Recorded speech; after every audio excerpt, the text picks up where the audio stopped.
This is Our Voices, and I'm Oriani Tangishaka. It is so good to be back in studios since the COVID-19 lockdowns in 2019. I am happy, of course, to be joined by my co-hosts Simenyeshi Okoye and Amina Alihu. Ladies, how are you?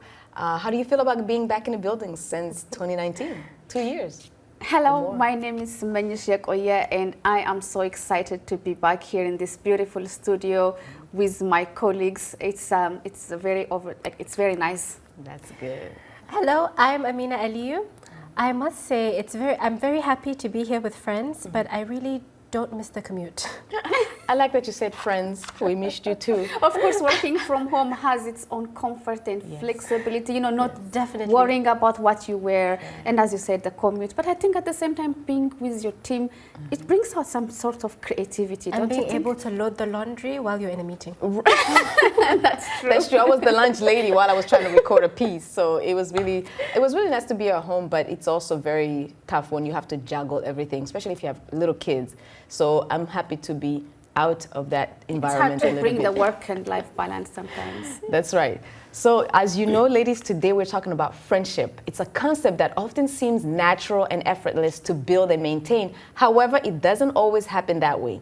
Based on individual experiences and experts' analysis, some friendships are only for a season, while others are for a lifetime.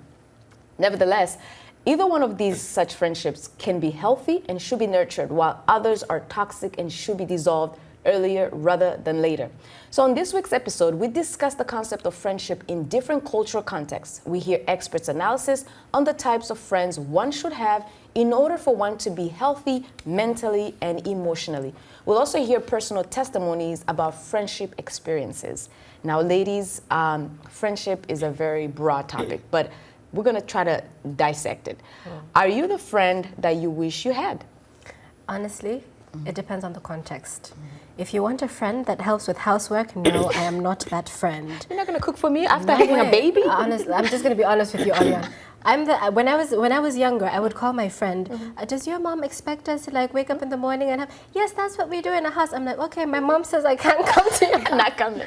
But in the context of giving you emotional support, when you need someone to go shopping with you, someone to drop you off at the airport and pick up the children, but not take care of them. Yes, then I'm that friend. Sounds good. I think I am a friend I wish to have because I feel like I'm a social person. I like having people around, cook them for them, and being there for them during bad or good times. So I think I wish I have that kind of friend.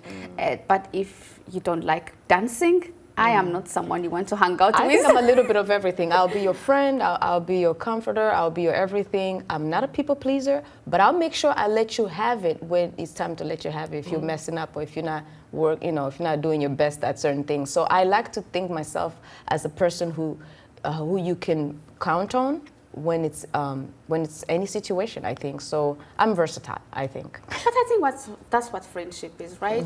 Being there for each other, whether you are passionate about something or not, sharing things together and creating that. But I want to include friendship also includes not judging. So if you don't want to babysit, you should not be judged. I agree. The quality of your friendship, I agree, shouldn't be judged based on not wanting to babysit. I would not call you to babysit. Let me throw a question there. What do you think can ruin a female friendship? Money. Men.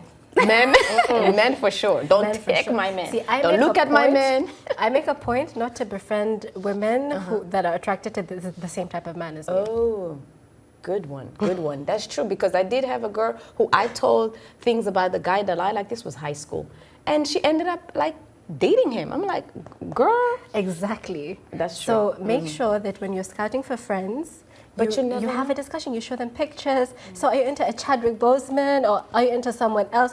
Then you can get a good gauge. And then you're like, okay, so we're not going to be good friends with this one. Yeah, I mean, there are also other issues like dishonesty, losing trust and all that we will discuss later in our show. What kind of friend you wouldn't want to be around, or what kind of character of a friend you wouldn't want to be around? Because I don't want to be around a treacherous girl, like the one that's like smiling at you, happy with you, but backstabbing you, lying about you and all those things, because it's just not my cup of tea. For me, the one that is very secretive, you know, the one that's always in your life, want to know about you, but doesn't want to share anything about themselves. That really hurts me and it gives me discomfort. And it also, like, you're unable to fully trust that person, right? Exactly. For me, it's the nagging friend, the one who's always complaining, I don't like my job, my husband did this to me, oh my God. I can't, because it's so draining. When you want to sincerely give someone emotional support, that's true. When you listen to their problem, you want to think about it before you give them advice. You don't want to give them advice based on just emotion, right? But if you're constantly having to deal with that, it can be really draining on yourself and your own mental health as well. That's true, because that type of friend is always wanting to take. Exactly. And they don't realize how much time and effort it takes to babysit them all the time. Exactly. That's so true. So draining. But yeah, that's true. Now, let's hear what ladies from Kinshasa have to say about this topic. Our colleague Anastasie Tudiaji talked to some of them. Take a listen. Female friendship, a unique blend of sisterhood and mentorship. We all have given or received that pep talk just when needed. Camaraderie, selflessness, honesty, sometimes brutally, when brutally needed, let's face it, but also absolute sweetness and giggles and support. We all can add to the list. Now, how do we form that special bond? How do we choose our female friends? Do we even choose them? What makes a female friend a female friend? Let's ask women in the streets of Kinshasa. Bonjour. Hello. Excuse me, are you friends? We were colleagues. Then we got to know each other. And the fact that she was honest with me, we realized that we had a lot in common since our youth, childhood. Furthermore, we almost have the same ambitions. She told me, Mary Rose, we have to do like men. We have to support each other. Let's pull ourselves up. And I was in a difficult moment of my life. Long live the friendship between women. Yes, women can do it. That's how we are going to get a female head of state one day. This can only happen if women are supportive of each other. Bonjour, mademoiselle. Hello, miss. Do you have any best friends? Yes, her name is Chris Mamuzinga. I'm friends with her and it's been 14 years already. I went through difficult times when I was 8 or 9 years old. She was really present for me. She's sometimes crazy and she's intelligent, but what I like about her is that we complete each other. When she feels down, I'm here to help her. And what are the qualities that a woman must have to be your friend? The fear of God and wisdom. Do you have any activities outside of studies? Indeed, I am a lyrical artist. I am an opera singer.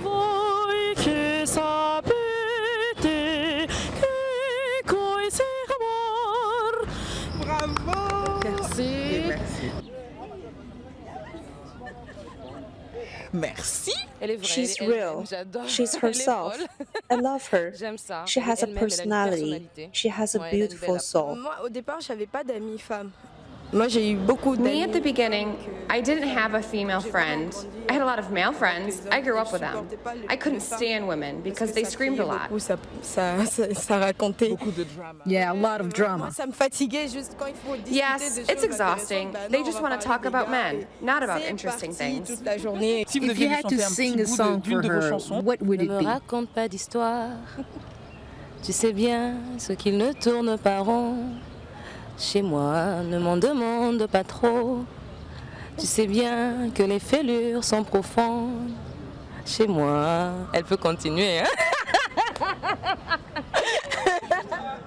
Now, those are the ladies in Kinshasa. They definitely know what they like in a friend and they have different experiences. One of them was really interesting. She says she wants somebody who completes her. So we're talking about being different, which is good. So you have somebody who's like this and I'm like this, so we complete each other. I think that's a good quality to have in a friend who is just not like you but completes you in a way. Certainly. You know, I want to say something. The friends singing to each other, it reminded me of graduation night from high school. My friend and I were listening to Mariah Carey's Time Can Erase a Feeling This Strong. My girl, we remixed it. So my girl, don't you know you can't erase. So you have that memory me, between because you'll always be my baby. You know? And we cried so much. That really brought back memories.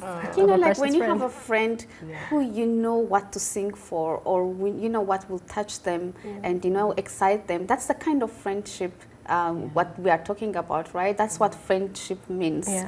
And also being there for one another, even if you are completely different, knowing when to be there and how to be there and how to, you know, lift you up is something also another quality we heard from some of this. Yeah, and I really appreciated the one that said also one who is God-fearing, who has wisdom. Because you don't want friends who you think alike all the time. You want somebody to help you with wisdom, somebody who's going to let you know, hey, look, this is what you need to do here to level up, you know. So I appreciate somebody who either career-wise is ahead of me or financially ahead of me, or however they're ahead of me, so that I can have, you know, somewhere to look up to, somewhere to be inspired. So. Exactly. I would also want a friend who can hold up a mirror to my face and be honest with me and call me out whenever I'm. I will be that friend, girl. I will let you know, girl, you're messing up. And you know, like I have a friend, she's from Uganda, and every time, like for example, if I'm down or something, I like to keep to myself, lock myself in the house. But she knows how to be there, how to take me out of that mood, and you know, create that mood for me to feel better, and you know, come out of that feeling. So you need those friends. You also need a friend that you can play a practical joke with. Right, that's true. You need that friend in your life. You need that person. That's true. The one you can be adventurous. You're that friend. I was always joking, making fun of people. And I was that person whom I would convince you to do something crazy. When we got in trouble, I would be like, but I didn't force you. But you are that friend, because the other day we doing social media hit, and you are here making faces. That's how you create memories. You know, those spontaneous friends who are adventurous and can take you out of your way. That's how you create moments, and those are moments you remember always and laugh about. Well, this is, of course, interesting topic, and there's so many angles, but let's take a quick break. Please visit our social media platforms. We are on Facebook, we are on VOA Africa and Instagram, and Twitter, we are on VOA Our Voices. We also are on WhatsApp. Our number is country code +1 202 503 9025. We'll be right back.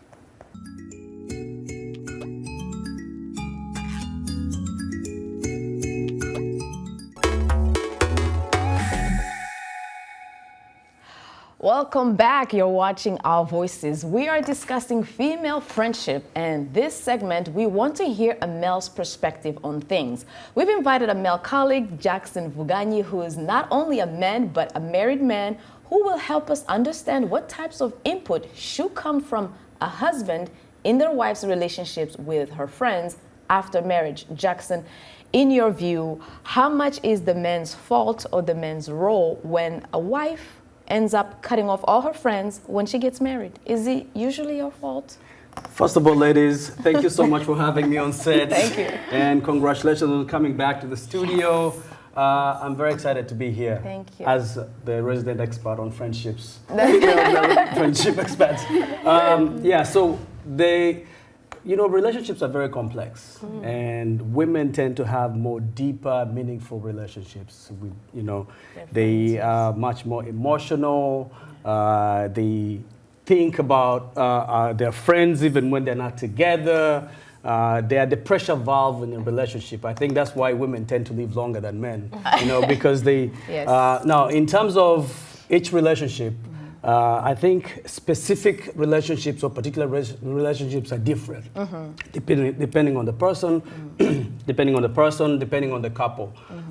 So if a man, for example, myself, if I see that my wife is in a relationship that is toxic, that is non-supportive, then I will offer her advice and say, listen, maybe this person is not the right person for you. That's good. So you are to blame. No. No, I agree with him. Mostly, I trust my wife to have really good friends. She's had a very good supportive network. That's the other thing about women, is their friends come like from back in the day. They went to primary school together, elementary school, high school, college. So those are really deep, meaningful relationships that have been cultivated and built for over a long time. And for you to come in there and you think that you're going to say, stop that relationship or, intervene in one way or another, I think you're getting yourself in trouble. But irrespective of your interference, so to speak, you find that women still shed some friends after they get married, Right. and even before the children come. So what do you? I think it's just the nature of life, you know, the nature of relationships. When you're committed to one person, sometimes you don't have time for other people, the people that were always part of your wider network. And you're here trying to build a nuclear family. You probably won't have the 100 friends that you had before, and you will start, as you also grow, you start shedding some of those friends. That's true. And create deeper relationships with the ones that you feel like, you know, you have a deeper connection with. That's true. That's true. Let me throw another question. You mentioned like women have some sort of more intimate relationship with their friends than men. Men usually tend to, you know, maybe watch football together, share activities together. But for women, it's more emotional and intimate, right? So how do you feel about your wife sharing some intimate things from your marriage to her best friend? Well, first of all, I don't know what she shares with her friends. I'm thinking that she shares whatever she's comfortable with. I also trust that she makes the best judgment calls on what she shares. If it is something that she's, you know, an issue, a problem within our relationship, she needs advice from her friend, then, you know, that's fine. I think she needs that. That's her pressure valve. That's her venting. And that's true. I'm okay with that. She needs that. And I appreciate it when you say that you can advise her when the relationship is toxic, because, you know, in a relationship, you are her accountability partner. And you look out for her. And so it wouldn't be wise for just to let her be just so she can have a friend. A friend that is toxic needs to be, you know, really like. And I'm hoping that she would give me the same type of advice. If I'm in a relationship with friends that are not good for me, I'm hoping that she'll be honest with me and say, hey, maybe these are not the best group of friends. Let me throw a question. What if she says, that guy, he's a cheater. I don't want you to be friends with him because you might start cheating. And that's a really good friend you have, but that's just one part of him that just ain't right. What would you do? That's a very loaded question, first of all. Also, where did she get the information? Oh, she did. She did. Okay. Also, him Girls being a know. cheater, that is his personal issue. That's not mine. I think she knows better to know that because a friend has some shortcomings that all of a sudden I'm just going to be the same as that person. You know? Do you think there should be a line between how close a husband should be to his wife's best friends? That's a good question. Especially if you became. Okay, so we have a few testimonies before you answer that question to share about what some females go through with their friends that will help us understand how some actions can cost you a real friend. Here's our first story. There's a particular time I helped a girlfriend of mine get a job in a company that I was working at, and I was put in charge of a team at that company. So basically I was a supervisor there. But along the way, you know, we had a major fallout, and the reason is, you know, she started to disrespect me. She wouldn't see me as a supervisor. You know, I will tell the team to do something, she'll be the last person to act. You know, she'll be dragging her feet and not listening, you know, to the instructions that I was giving to her or the team. So I really felt betrayed because I was trying to help her as a friend, and when she came in, she disrespected me. She made me look bad, you know, in the company. So that was really it. So she got a friend a job, and the girl came to the job and started thinking she's the friend at work, but the lady's the boss. So, you know, what do you think? Again, I guess that is on her to set the parameters, you know, of the relationship. You know, you understand that I'm the boss. Our friendship ends at a certain point. But they're still friends. And you have to empower me to be able to do my job well. So are you really my friend if you're disrespecting me at my job? Okay. In terms of your question of, you know, the line, I think it's the woman to set the line. I'm not the one to make the call on you. I want to be really good friends with your friend.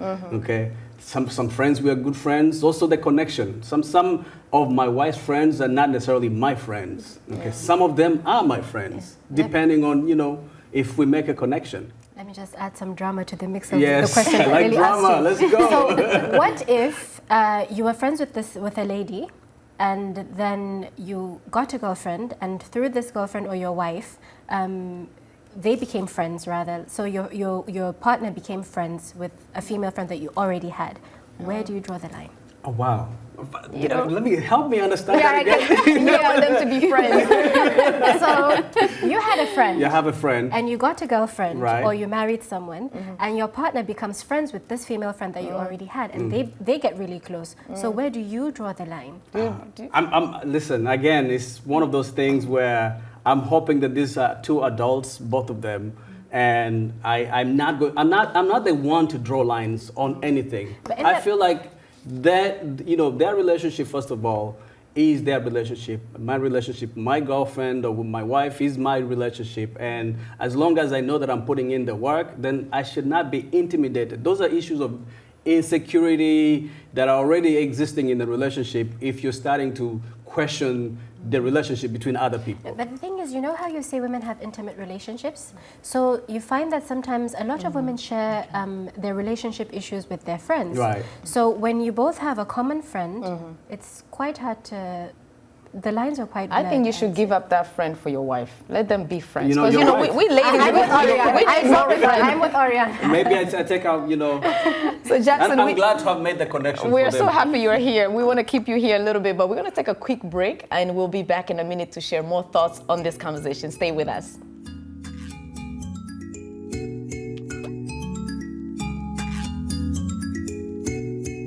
VOA Our Voices. Women are using their voices to empower, To nurture. To educate. amajigriyacu, Dimsachin. Muryoyinmu. our voices.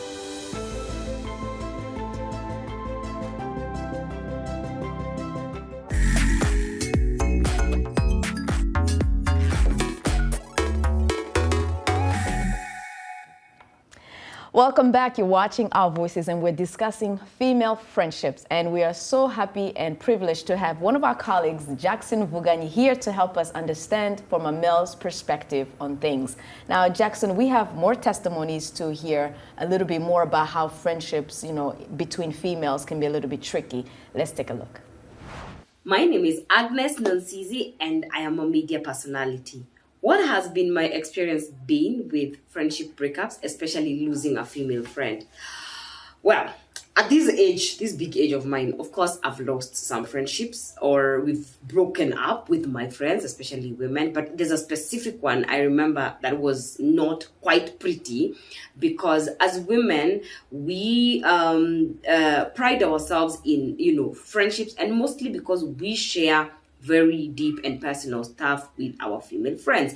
And if you get the wrong person, or someone who's just not your friend, and that's the only way you can be able to know he's your friend, by the way. So I happened to realize one of my friends was sharing personal information that I was sharing with her, especially at my workplace, which didn't sit very well with me. And that's another thing. I really don't think you should be making your friends at work, where there are those some who are good, but yeah, that has been my experience. So I had to terminate it, or we had to break up, and I had to sit and tell her, really, this is what happened. I don't appreciate it, and we can't continue being friends. So yeah, that has been my experience. Some others, of course, there are disagreements here and there because you are two different personalities, but with communication, of course, it becomes better. So that has been my experience. But generally, I love friends. She is so cute. But remember I told you earlier about the type of friends I wouldn't want to have around, a friend who's treacherous. Now, Jackson, this particular friend of ours here, she was betrayed in a way because too much information was shared. Do you advise your wife who's in that particular situation to sever that relationship, or to try to mitigate it, or it's just a lost cause? Listen, friendships, like any relationship, are based on trust. Okay. If I lose that trust in you, that you don't have my best interest, then it's time to cut it off. And you know, sometimes we grow out of relationships. We don't have to be together forever. Relationship, even if it's a 20-year. Yeah, I mean, it will be a tough break. Maybe you don't believe in second chances. You know, sometimes people make mistakes for different reasons. That's a good point. And what if, like, it's one-time thing and maybe there is another? Right. If it's a one-time thing, obviously, you know, you can reconsider that. You know, talk to them. I disagree. I think even if it's a one-time thing, it depends on the gravity of what was shared. Because you don't want your marital stuff to be out in the street. No, absolutely, absolutely. also the intention, Right. based on the gravity and the intention of that person. Okay. If it was inadvertently shared, it was a one-time thing, a one-off thing, then you have that conversation. It's a tough conversation. But if this is something that's a repeat behavior, then maybe it's time to make the cut. I'm glad you're saying that, because you will consider all of those things, because there are some husbands who will say, you know what, get rid of that one, get rid of that one, get rid of that one, and you end up being secluded from all your friends. So husbands and boyfriends need to really consider, Maybe I have a question here, since we're talking about cutting a relationship. How do you help your wife move on from a relationship she break? Right. Because, as you said, women are very emotional and they tend to really be hurt from losing a friendship. So how do we help? Again, you provide that shoulder to cry on. You're the emotional support. You're hoping that if she has broken a relationship that was deep, that was meaningful, that she comes to you and tells you about it, then you provide that shoulder. You provide the support. That's what relationships are about.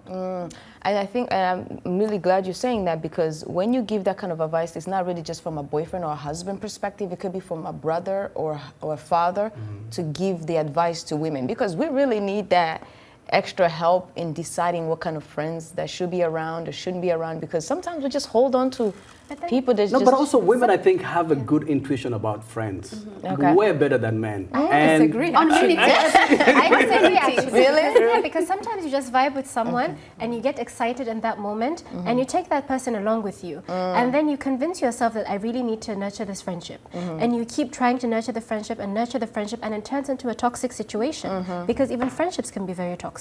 Right. So that's true. Yeah, well, this is good. Here, I'm sorry, go ahead. Yes, thank you so much, Jackson, for being with us. We really appreciate it, and the time is not on our side, so we're going to have to just end it here. We hope this conversation continues on our social media platforms, Instagram, Facebook, and Twitter.